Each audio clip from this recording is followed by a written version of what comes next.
আসসালামু আলাইকুম। Suma's cooking and ব্লগে আপনাদের স্বাগত জানাই। কোনো রকম বাজে গন্ধ ছাড়া খুবই সুস্বাদু উপায়ে খাসির মাংস আমি যেভাবে রান্না করেছি সেটি আজকে আপনাদের মাঝে শেয়ার করলাম। আশা করছি ভিডিওটি আপনাদের কাছে ভালো লাগবে। আমি এখানে খাসির মাংস রান্নার জন্য 1 কেজি মাংস নিয়েছি।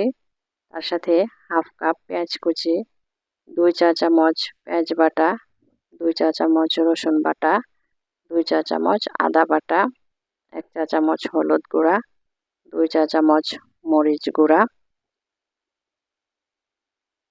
1 চা চামচ ধনিয়া গুঁড়া, 1 চা চামচ মৌরি গুঁড়া, 1 চা চামচ জিরা গুঁড়া, 1 চা চামচ গরম মশলা গুঁড়া, তেজপাতা, দারুচিনি, এলাচ, লবঙ্গ, কালো গোলমরিচ, স্বাদ মতো লবণ, একটা লেবুর রস,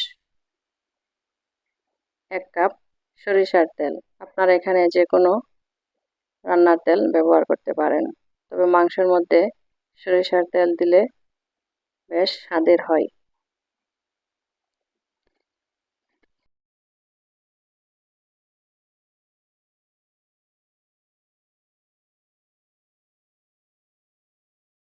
লেবুর রস আমি এই জন্য দিয়েছি, খাসির মাংসের যে একটা বাজে গন্ধ সেটা থাকবে না।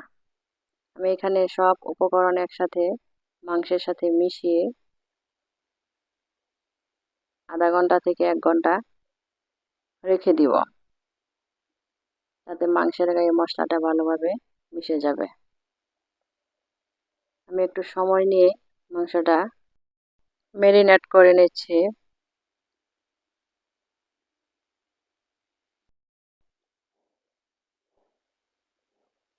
মশলার সাথে মাংস যত সুন্দর করে সময় নিয়ে মিশাবেন, মাংসটা খেতে কিন্তু বেশ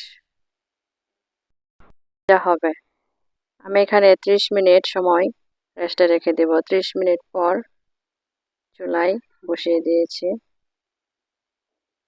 5 মিনিট জাল করার পর অল্প অল্প করে মাংসের গা থেকে পানি ছাড়তে শুরু করেছে। আমি নেড়ে চেড়ে আবার ঢেকে দেব। মাংসের গায়ে থেকে কিন্তু পানি বের হতে শুরু করেছে। আমি এখানে এক্সট্রা কোনো পানি দিইনি।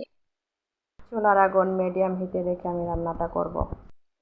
একটু ঘন ঘন নেড়ে দিব, তাতে মাংসটা লেগে যাবে না।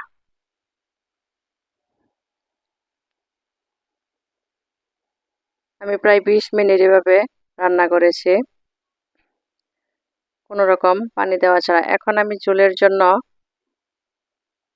আধা লিটার ফুটন্ত গরম পানি দিয়ে দিয়েছি। আপনারা চেষ্টা করবেন মাংসের মধ্যে গরম পানি দেওয়ার জন্য। ঠান্ডা পানি দিলে হয় কি, মাংসটা ফুলে যায়, তাতে সিদ্ধ হতে সময় লাগে। এখানে আমি 3টি আস্ত রসুন এবং কাঁচামরিচ দিয়েছি। রসুনটা আপনারা চাইলে বাদ দিয়ে দিবেন। আমি 1 ঘন্টা সময় নিয়ে মাংসটা রান্না করছি।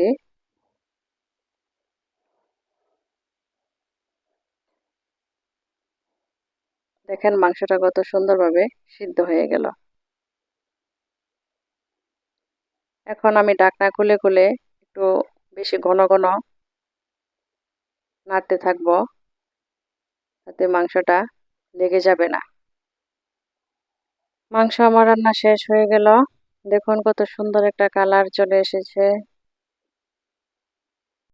দেখেই কিন্তু লোভনীয় লাগছে। আমার রান্নাটি যদি আপনাদের ভালো লেগে থাকে তাহলে লাইক কমেন্টস করে আমাকে জানাতে বলবেন না। সবাই ভালো থাকবেন, সুস্থ থাকবেন, নিরাপদে থাকবেন। আল্লাহ হাফেজ।